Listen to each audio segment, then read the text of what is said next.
আসসালামু আলাইকুম এভরিওয়ান, কেমন আছেন সবাই? আশা করছি সবাই ভালো আছেন এবং সুস্থ আছেন। নতুন আরেকটি ভিডিওতে আপনাদের স্বাগতম।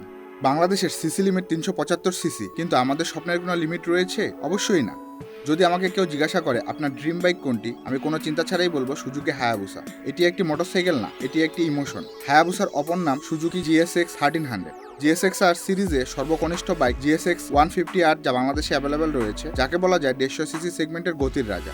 মোটরসাইকেল ইন্ডাস্ট্রির ইতিহাসে খুব গুরুত্বপূর্ণ একটি জায়গা দখল করে আছে সুজুকি হায়াবুসা। আমরা যারা 90s এর কিড, তারা অধিকাংশই ধুম মুভিতে এই বাইকটি প্রথম দেখি এবং এর প্রেমে পড়ে যাই। মুভিতে যে বাইকটি ছিল সেটা ছিল সুজুকি হায়াবুসার প্রথম জেনারেশনের বাইক।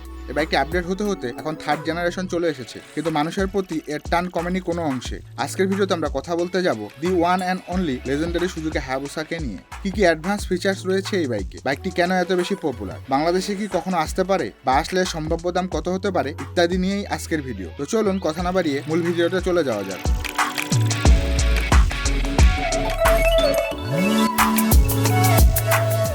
সুজুকি হায়াবুসা বা সুজুকি GSX 1300R বর্তমানে ওয়ার্ল্ড ওয়াইড থার্ড জেনারেশন চলছে। আগের মডেল থেকে লুকের দিকে খুব বেশি পরিবর্তন করা হয় নাই এই জেনারেশনে, কিন্তু অনেক ফিচার্স পরিবর্তন করা হয়েছে। যদি আমরা লুকের কথা বলতে যাই, তাহলে আগের থেকে অনেক শার্প ডিজাইন করা হয়েছে এই বাইকে। হেডলাইটটি আগের থেকে অনেক বেশি স্লিম করে দেওয়া হয়েছে এবং ফুললি LED হেডলাইট সেটআপ ব্যবহার করা হয়েছে এতে। ওভারঅল সামনের দিকে তাকালে অনেক অ্যাগ্রেসিভ একটি লুক দেওয়া হয়েছে। সামনের মিররগুলো আগের বাইকের থেকে একদমই চেঞ্জ করে দেওয়া হয়েছে, ভিজিবিলিটি অনেক ভালো।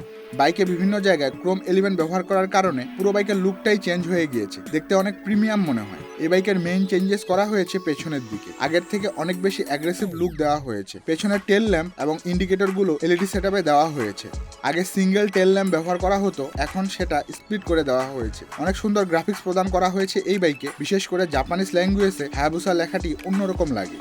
এখন আসা যাক এই বাইকের ইঞ্জিনের দিকে। সুজুকি হায়াবুসায় ব্যবহার করা হয়েছে একটি 1350 সিসি এর 4-স্ট্রোক liquid cool DOHC inline 4 engine, যা সর্বোচ্চ পাওয়ার প্রডিউস করতে পারে 190 PS at 9700 RPM এবং সর্বোচ্চ torque 140 newton metre at 7000 RPM। বাইকটির ইঞ্জিন পুরোনো হায়াবুসার থেকে অনেক বেশি পরিমাণ স্মুথ। কুইক শিফটার এবং অটো ব্লিপার বাইকটিকে আরো বেশি অ্যাডভান্স করে তুলেছে। 0 থেকে 100 উঠতে এই বাইকটি সময় নেয় মাত্র 4 সেকেন্ড। বাইকটিতে 6 স্পিড গিয়ারবক্স ব্যবহার করা হয়েছে। এই বাইকের ভেরিফাইড টপ স্পিড ঘন্টায় 299 কিলোমিটার/আওয়ার হবে। Fuel tank capacity 20 litre. এই বাইকটি থেকে 17 কিলোমিটার/লিটার মাইলেজ পাওয়া যাবে। বাইকের এক্সজস্টে পরিবর্তন নিয়ে আসা হয়েছে, যেটা দেখতে অনেক বড় এবং বাল্কি মনে হয় এবং খুব সুন্দরভাবে একটি সারি গার্ড দেওয়া হয়েছে। এই বাইকের বিশেষত্ব হচ্ছে এই বাইকটি আপনি ডেইলি ইউজ করতে পারবেন কোনো রকম সমস্যা ছাড়াই।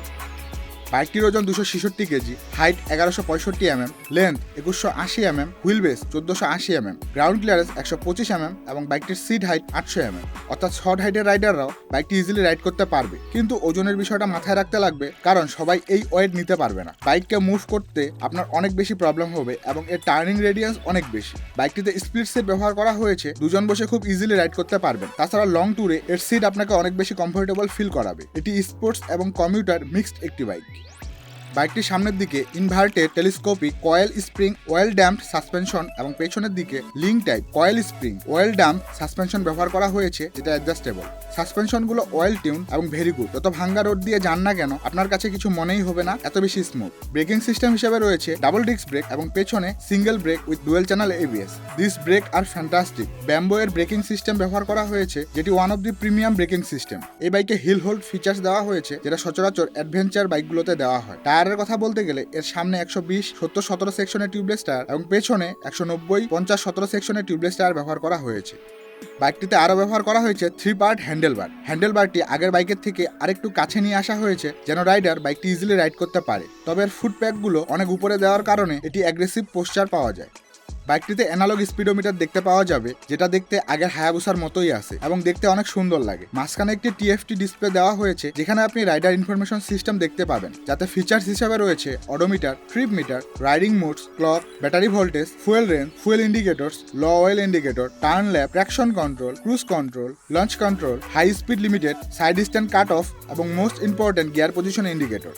এ বাইকে 6টি রাইডিং মোড দেওয়া হয়েছে, 3টি প্রিসেট করা আছে এবং 3টি অন্যান্য মোড, যেগুলো সিচুয়েশন অনুযায়ী চেঞ্জ করা হয়ে থাকে। এই বাইকের সুইচগুলো অনেক প্রিমিয়াম। এই বাইকটি মোট 4টি কালারে অ্যাভেলেবেল রয়েছে ইন্ডিয়ান মার্কেটে, ব্ল্যাক, রেড, গ্রে এবং হোয়াইট। ইন্ডিয়াতে এই বাইকের দাম রাখা হয়েছে 17 লাখ রুপি, যা বাংলাদেশে আসলে এর সম্ভাব্য দাম 44 থেকে 45 লাখ টাকা হবে। বাংলাদেশে যখন সিসি লিমিট উঠে যাবে, তখন এই বাইকটি আসার সম্ভাবনা আছে। তার আগে মনে হয় না বাংলাদেশে এই বাইকটি অ্যাভেলেবেল হবে। তো এই ছিল আজকের ভিডিও। আপনার কোনটি ড্রিম বাইক তা অবশ্যই জানাবেন। ভিডিওটি ভালো লাগলে লাইক দিন। চ্যানেলে নতুন হয়ে থাকলে চ্যানেল সাবস্ক্রাইব করে পাশেই থাকুন নিত্য নতুন বাইকের আপডেট সবার আগে পাওয়ার জন্য। ততদিন মতো সুস্থ থাকুন। দেখা হচ্ছে পরবর্তী কোনো ভিডিওতে। আল্লাহ হাফেজ।